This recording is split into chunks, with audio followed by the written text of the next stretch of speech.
Pemirsa, demi kepentingan bersama dan menjaga toleransi, pemerintah menerbitkan aturan baru terkait penggunaan pengeras suara di masjid dan musola.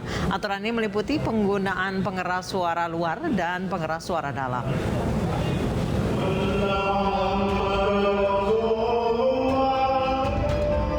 Menteri Agama Yakut Khalil Qomas menetapkan aturan baru terkait penggunaan pengeras suara di masjid dan musola. Aturan baru ini diterbitkan untuk menekankan pentingnya merawat persaudaraan dan harmoni sosial. Meskipun penggunaan pengeras suara di masjid dan musola bertujuan sebagai salah satu media syiar Islam di tengah masyarakat. Dalam surat edaran Menteri Agama tersebut, pengeras suara luar boleh digunakan selama 10 menit sebelum azan subuh dan salat Jumat, 5 menit sebelum salat zuhur, asyar, maghrib, dan isya. Sementara untuk kegiatan ibadah seperti zikir dan doa setelah salat dianjurkan menggunakan pengeras suara dalam.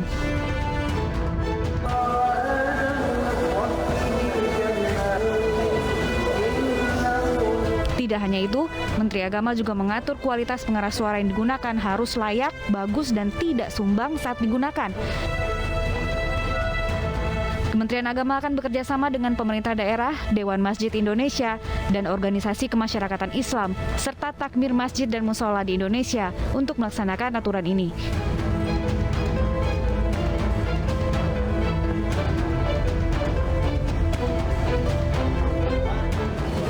Dan untuk membahasnya kami sudah terhubung dengan Sekjen Dewan Masjid Indonesia, Bapak Imam Adaru Kutni. Selamat malam Pak Imam. Selamat malam, Assalamualaikum. Waalaikumsalam warahmatullahi wabarakatuh. Pak Imam, saat ini memang terkait pengeras suara masjid sudah ada aturannya dan DMI pun mendukung aturan yang akan diterbitkan oleh Kementerian Agama. Anda sejauh ini DMI sudah sejauh mana sosialisasi ke masjid-masjid bahwa terkait aturan pengeras suara dan aturan mana saja yang boleh speaker luar dan boleh di speaker dalam? Iya. Pada dasarnya ini pengaturan sound system atau suara speaker keluar, bukan suara speaker ke dalam. Pada dasarnya itu. Dan jauh sebelum keluarnya surat edaran ini, DMI sendiri dalam arti ini Pak Ketua Umum Pak JK sudah menyampaikan wacana ini di berbagai tempat, di berbagai wilayah. Pak JK menghadiri pelantikan pimpinan wilayah DMI dan selalu katakan itu juga di silaturahmi masjid.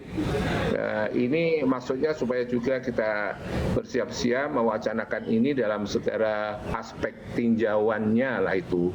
Dan kemudian bahkan Pak JK menyarankan juga kemungkinan untuk difikirkan pelaksanaan azan masjid secara sentral untuk daerah sewaktu, misalnya Jakarta dan sekitarnya yang satu waktu itu, tidak nasional ya, satu waktu itu disentralisasi.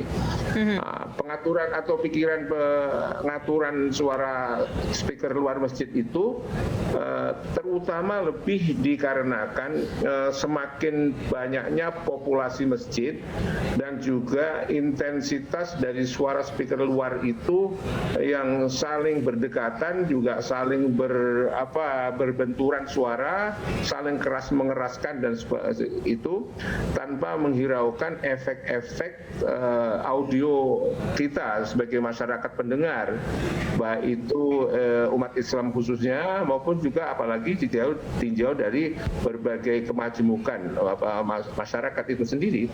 Jadi lebih-lebih ini sebenarnya dikarenakan keriuhan suara speaker itu.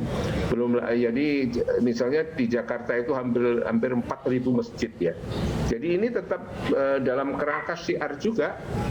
Dan sementara itu pola hidup masyarakat kota itu lebih-lebih itu sangat teknokratis dan sangat menghitung waktu, baik itu masa istirahat, masa produksi atau masa kerja dan sebagainya. Dan ini pengalaman harian khususnya di berbagai tempat dan juga kota khususnya, ketika rapat saja masuk waktu itu di sekitar kita, misalnya di Dewan Masjid itu, sekitar masjid itu mungkin tidak kurang dari 5 masjid ya itu. Azan dalam waktu daerah yang sama ini tetangga kadang-kadang tidak bareng dan kita harus berhenti rapat sebentar mendengarkan ini azan mana dan seterusnya dan seterusnya. Nah, ini kebisingannya, keriuhannya cukup tinggi ya. Karena itu pengaturan itu dimaksudkan sebagai maslahat. Kalau itu yang dipikirkan oleh atau dipertimbangkan di dalam surat edaran itu, saya kira kita menyambut baik, bahkan kita menandaskan lagi itu juga lebih maslahat. Maslahat itu artinya semua hal yang kembali kepada kebaikan manusia. Baik, Pak Imam, sejauh ini tanggapan masjid-masjid seperti apa ya Pak ya? Karena di Jakarta pun masih banyak masjid-masjid yang speaker keluarnya itu bukan hanya azan, tapi yang lainnya pun bahkan ceramah juga. Speakernya masih keluar sampai saat ini, Pak. Betul ya itu. Yang diatur memang ini sebenarnya speaker keluarnya. Jadi tanggapannya seperti apa? Ini kalau Dewan Masjid menyambut positif. Kita harapkan juga seluruh penggiat masjid, takmir dan juga DKM Dewan Kemakmuran Masjid, juga para jamaah itu menyambut dengan merespon dengan positif lah. Ini juga demi keheningan suasana, kekhidmatan. Saya maksudkan lebih pada kekhidmatan ini, dan alur suara yang lebih enak ya, itu akan menghasilkan serapan yang lebih baik. Betul. Jadi kesannya itu malah lebih memberikan serapan, bukan keriuhan. Nah, ini nanti juga akan terus dievaluasi tentu saja oleh Dewan Masjid di berbagai daerah. Pada dasar kita menyambut baiklah itu. Baik, terima kasih. Hanya dalam pikiran Pak JK kemarin itu sempat mudah-mudahan itu kemarin itu ditandatangani oleh 3 pihak, Dewan Masjid Indonesia, Majelis Ulama maupun juga Kemenak. Ini maksudnya juga supaya masyarakat tidak salah paham bahwa seolah-olah pemerintah mau masuk urusan ibadah. Kan gitu. Baik. Ya, baik, terima kasih banyak Pak Imam, Sekjen Dewan Masjid Indonesia telah bergabung bersama kami di iNewsroom. Selamat malam Pak. Pemirsa jangan kemana-mana, kami akan perbarui informasi Anda setelah jeda berikut.